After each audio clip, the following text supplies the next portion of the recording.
প্রধান উপদেষ্টা এবং আরও 2-3 জন উপদেষ্টা ছিলেন, তাদের সঙ্গে আমরা কথা বলেছি। আজকে আমাদের আসার মূল উদ্দেশ্য ছিল যে সাম্প্রতিককালে যে উদ্ভূত পরিস্থিতি, বিশেষ করে গত কয়েকদিন ধরে যে আইন শৃঙ্খলা পরিস্থিতি, পরিস্থিতি এবং আপনার ছাত্রদের কয়েকটি কলেজের সমস্যা নিয়ে, এই বিষয়গুলো নিয়ে আমরা আমাদের যে দলের পক্ষ থেকে যে আমাদের উদ্বেগ, সেই উদ্বেগের কথা আমরা তাকে জানিয়েছি এবং আমরা আশা করেছি যে আমরা প্রধান উপদেষ্টা তিনি তার পরিষদ নিয়ে অতি দ্রুত এই বিষয়গুলোর শান্তিপূর্ণ সমাধানের ব্যবস্থা করবেন এবং দেশে যেন কোনো রকম অবস্থার সৃষ্টি না হয় যে সমস্যার মধ্যে দিয়ে বিভাজন সৃষ্টি হবে। এখন যেটা সবচেয়ে বেশি প্রয়োজন আমরা বলে এসেছি এই মুহূর্তে, সেটা সবচেয়ে বড় প্রয়োজন হচ্ছে জাতীয় ঐক্য। আমাদের সামনে এখন অনেক বড় চ্যালেঞ্জ রয়েছে। সেই চ্যালেঞ্জগুলোকে মোকাবেলা করার জন্য বিশেষ করে যারা বাংলাদেশের স্বাধীনতা সার্বভৌমত্বের প্রতি হুমকি হয়ে দাঁড়ায় অথবা এর যে স্ট্যাবিলিটি, এটাকে যারা বিনষ্ট করতে চায়, তাদেরকে প্রতিহত করার জন্য প্রতিরোধ করার জন্য আমাদেরকে অবশ্যই একটা জাতীয় ঐক্য গড়ে তুলতে হবে। সেই কথাগুলো আমরা আপনাদেরকে বলে এসেছি। আমরা সেই সঙ্গে জনগণের যে দুর্ভোগ হচ্ছে, বিশেষ করে দ্রব্যমূল্যের ব্যাপারে, সেই বিষয়টি আমরা তাদের সামনে নিয়ে এসেছি যে যাতে করে দ্রব্যমূল্য কমানোর জন্য কাজ করা যায় এবং টিসিবি ট্রাকগুলোকে আমরা বাড়ানোর জন্য বলে এসেছি, আর প্রতি এলাকা ভিত্তিক বাড়ানোর জন্য বলে এসেছি। আমরা বলেছি যে আপনার যে ট্রাক চলাচল, যানবাহন চলাচল যদি নির্বিঘ্নে থাকে সেই বিষয় নিশ্চিত করার জন্য আমরা তাদেরকে অনুরোধ করেছি।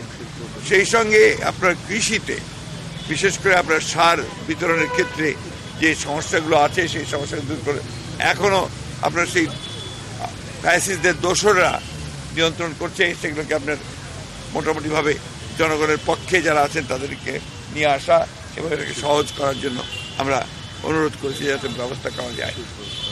সেই সঙ্গে শিল্প উৎপাদনের ক্ষেত্রে আমরা বলেছি যে যেন আপনার এই নর্মাল যে আপনার অ্যাক্টিভিটি সেটা যেন চালু থাকে, বিশেষ করে শিল্পাঞ্চলে শ্রমিকদের বেতনের ক্ষেত্রে যেন কোনো বাধা সৃষ্টি না হয় এবং তারা যেন বেতন পান, তার জন্য প্রয়োজনে সরকারকে ঋণ দেওয়ার জন্য আমরা বলেছি যে বেশি করে ঋণ দিয়ে তাদেরকে এই বেতনের ব্যবস্থা করতে হবে।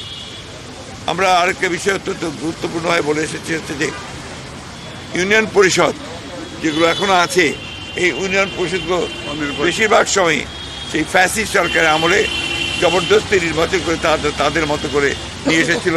এটাকে অবিলম্বে আমরা মনে করি, যেহেতু সিটি কর্পোরেশন ভাঙা হয়েছে, পৌর কর্পোরেশনগুলো ভাঙা হয়েছে, উপজেলা ভাঙা হয়েছে, সুতরাং এটাকে ভেঙে দিয়ে পরবর্তী নির্বাচনের মধ্যে দিয়ে আসবে এবং ট্রেড বডিগুলোকে ভেঙে দিয়ে আমরা বলেছি যে কি নির্বাচনের মাধ্যমে এটাকে আপনার পুনরায় আপনার সুষ্ঠুভাবে নিয়ে আসার জন্য আমরা বলেছি। সামগ্রিকভাবে আমাদের সমস্ত রাজনৈতিক দলগুলোর সাথে আলাপ আলোচনা করে এই একটা জাতীয় ঐক্য সৃষ্টি করার ব্যাপারেও আমরা আহ্বান জানিয়েছি। আমরা সেই সঙ্গে আপনার এটাও বলেছি যে আমাদের নির্বাচন যেটা সবচেয়ে বেশি প্রয়োজন, সংস্কারগুলোকে আপনার সম্পূর্ণ করে অবিলম্বে যত দ্রুত সম্ভব রোড ম্যাপ দেওয়ার কথা আমরা বলে এসেছি যে একটা রোড ম্যাপ অত্যন্ত জরুরি। এই কথাগুলি আমরা তাদেরকে বলেছি এবং প্রধান উপদেষ্টা এবং তার সঙ্গে যারা উপদেষ্টা মন্ডলীর সদস্য ছিলেন তারা অত্যন্ত শান্তিপূর্ণভাবে মনোযোগ সহকারে আমাদের কথাগুলো শুনেছেন এবং আমরা বিশ্বাস করি যে তাগুলো গুরুত্ব দিয়ে তারা এটাকে প্রয়োগ করার ব্যবস্থা করে। আরেকটা বিষয়, আমরা সমস্ত মামলাগুলো যেগুলো আমাদের সময় ফ্যাসিস্ট সরকার করেছিল, এই মামলাগুলোকে প্রত্যাহারের ব্যাপারে আমরা দ্রুততার সঙ্গে ব্যবস্থা গ্রহণ করার জন্য অনুরোধ করেছি।